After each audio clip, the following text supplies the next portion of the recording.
Assalamualaikum warahmatullahi wabarakatuh. Perkenalkan, saya Ilham Wahyudi dengan nomor NIM 2111032002. Baiklah, kali ini saya akan menjelaskan tentang ekonomi Islam. 1. Pengertian dan tujuan prinsip-prinsip ekonomi Islam. Islam menetapkan prinsip ekonomi Islam berdasarkan kepada kaidah pokok dalam muamalah, yaitu semua dibolehkan kecuali yang dilarang. Namun secara umum ada beberapa prinsip ekonomi Islam antara lain sebagai berikut. A. Barang dan jasa yang diproduksi adalah barang dan jasa yang halal. B. Sistem organisasi produksi Islam mengisyaratkan pengadministrasian yang teratur terdapat dalam surat Al-Baqarah ayat 282. Dalam pendistribusian barang dan jasa harus mengandung unsur keadilan. Islam melarang usaha-usaha yang merugikan konsumen akibat dari permainan barang atau distribusi yang tidak lancar. Perekonomian Islam juga menganut paham efisien sebagaimana konsepnya dalam surat Al-Isya ayat 29 yang terjemahannya, dan jawablah kamu, jadikan tanganmu terbelenggu pada lehermu, dan janganlah kamu terlalu mengulirkannya. Karena itu kamu menjadi tercela dan menyesal. 2. Ekonomi Islam juga memiliki tujuan sebagai berikut. A. Mewujudkan kehidupan ekonomi umat manusia yang makmur dan selalu dalam taraf yang lebih maju dengan jalan melaksanakan produksi barang dan jasa dalam kuantitas yang cukup guna memenuhi kebutuhan spiritual dalam rangka menumbuhkan taraf kesejahteraan duniawi maupun ukhrawi secara serasi dan seimbang. B. Mewujudkan kehidupan ekonomi umat manusia yang adil dan merata dengan jalan melaksanakan distribusi barang, jasa, kesempatan, kekuasaan, dan pendapatan masyarakat secara jujur dan terarah, selalu meningkatkan taraf keadilan dan pemerataannya. C.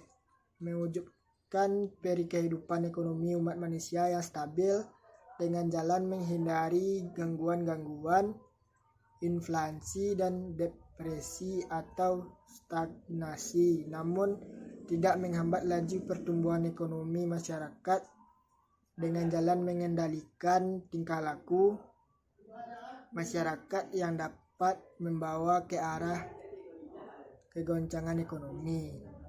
D.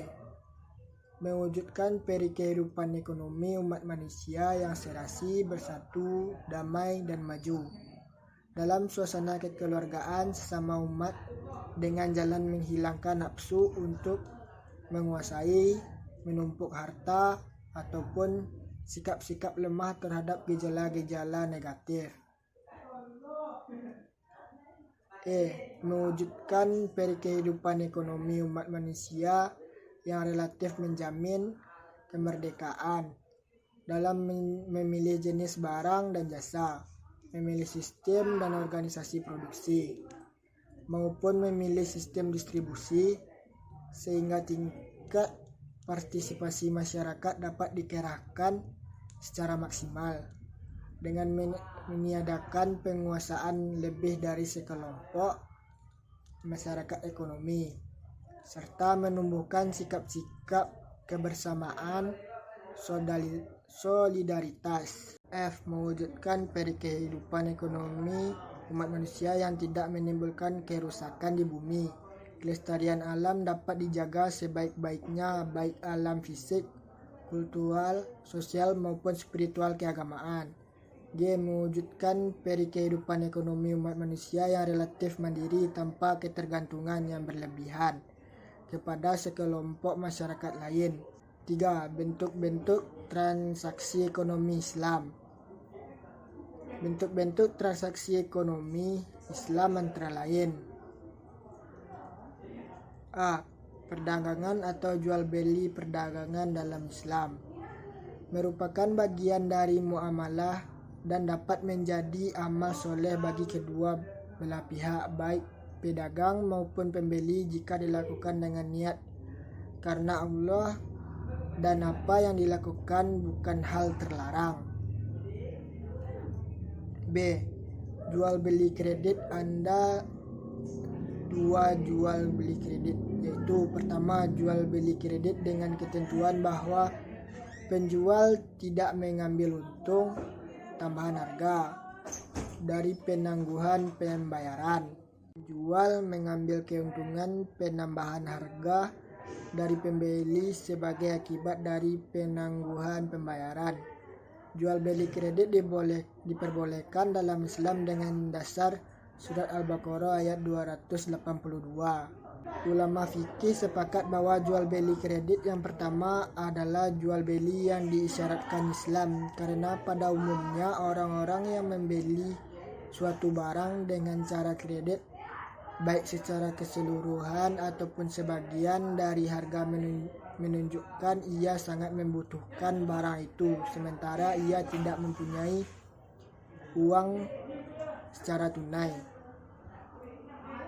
Pemberian kesepakatan berarti meringankan kesulitan, sedangkan jual beli kredit yang kedua diperbolehkan oleh ulama mazhab Syafi'i dan Hanafi dengan persyaratan dan kesepakatan antara kedua belah pihak, baik mengenai harga maupun jangka waktu pembayaran, yang berdasarkan surat An-Nisa ayat 29.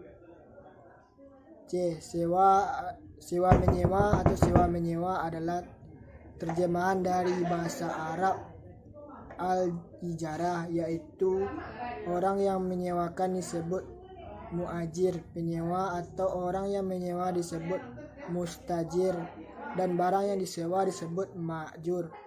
Merupakan pengertian syarak sewa menyewa adalah suatu jenis akad untuk mengambil manfaat dengan jalan penggantian. D. Gadai dalam bahasa Arab. Gadai adalah ran, yang artinya tetap atau lestari. Dalam pengertian syarak, gadai berarti menjadikan barang yang secara hukum mempunyai nilai harta sebagai jaminan hutang.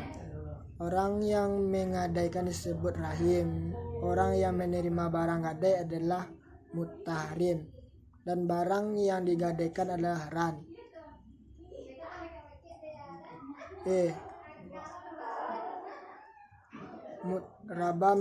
Mutrabah adalah persetujuan antara pemilik modal yang menyerahkan modalnya kepada pedagang atau pekerja untuk diperdagangkan. Keuntungan dari dagang dibagi sesuai dengan kesepakatan bersama. Apabila terjadi kerugian dari pedagang tersebut ditanggung oleh pemilik modal. Dasar hukum dari Muharabah adalah surat Al-Muzammil ayat 20 dan Al-Baqarah ayat 198. F. Bank Islam. Bank Islam yaitu suatu lembaga keuangan yang usaha pokoknya memberikan kredit dan jasa-jasa lainnya dalam lalu lintas pembayaran serta peredaran uang. Pengoperasiannya disesuaikan dengan prinsip syariat Islam. Prinsip pengoperasian Bank Islam adalah itu satu, al-wadiyah, yaitu perjanjian menyimpan atau penitipan barang berharga antara pihak yang mempunyai barang dan pihak yang diberikan kepercayaan dengan tujuan mengamankan barang tersebut. Yang kedua, al-mudarabah atau al-qiran, yaitu perjanjian kesepakatan bersama antara pemilik modal dan pengusaha dengan ketentuan pihak pemilik modal menyediakan dana dan pihak pengusaha memutar modal dengan dasar bagi hasil atau keuntungan jika beruntung, dan jika kedua belah pihak juga menanggung risiko jika terjadi kerugian. Yang ketiga, al-musyarakah, yaitu perjanjian kesepakatan antara beberapa pemilik modal untuk menyertakan modal sahamnya pada suatu proyek yang biasanya berjangka waktu panjang. Yang keempat, al-murabah, yaitu menjual harga barang dengan harga pokok ditambah dengan keuntungan untuk dibayar pada waktu yang ditentukan atau dibayar secara cicilan. Yang G, asuransi. Yang keempat, perbandingan sistem ekonomi konvensional dan sistem ekonomi Islam. Sistem ekonomi konvensional atau kapitalis merupakan sistem ekonomi yang memberikan keleluasaan dan kebebasan yang tidak terbatas kepada individu dan swasta untuk melaksanakan dan mengelola sumber, kegiatan, dan hasil produksi ekonomi. Jadi prinsip dasar ekonomi kapitalis menekankan kepada kebebasan pelaku ekonomi untuk melaksanakan praktek ekonomi. Sistem ekonomi sosialis merupakan sistem ekonomi yang di dalam praktek dikuasai serta diatur oleh pemerintah, sedangkan masyarakat dan individu tunduk kepada aturan yang telah ditetapkan. Sistem ekonomi Islam berada di tengah-tengah atau di antara kapitalis dan sosialis. Ekonomi Islam bertujuan mencapai kapital tetap tidak kapitalis, dan ekonomi Islam berfungsi sosial tapi bukan sosialis. Jadi ekonomi Islam menegaskan pengakuan terhadap hak individu dan masyarakat atau pemerintah secara seimbang, dan terdapat dominasi yang berlebih dari masing-masingnya. 5. Prinsip ekonomi muamalah. Prinsip-prinsip ekonomi muamalah adalah: 1. Didasari atas suka sama suka dan tidak ada unsur paksaan. 2. Memberi peluang untuk meneruskan atau membatalkan transaksi. 3. Menyampurkan takaran dan timbangan. Yang keempat, tidak boleh menyembunyikan cat barang. Yang kelima, dilarang jual beli tipuan. Yang keenam, dilarang menimbun barang. Yang ketujuh, dilarang menjual barang haram. Yang kedelapan, dilarang menjual 91 barang dengan 2 akad. Yang kesembilan, dilarang menjual barang dengan manipulasi kualitas atau harga. 10. Dilarang menjual barang yang sedang diproses akad. 11. Dianjurkan pemeriksaan untuk secara tertulis dan dipakai saksi.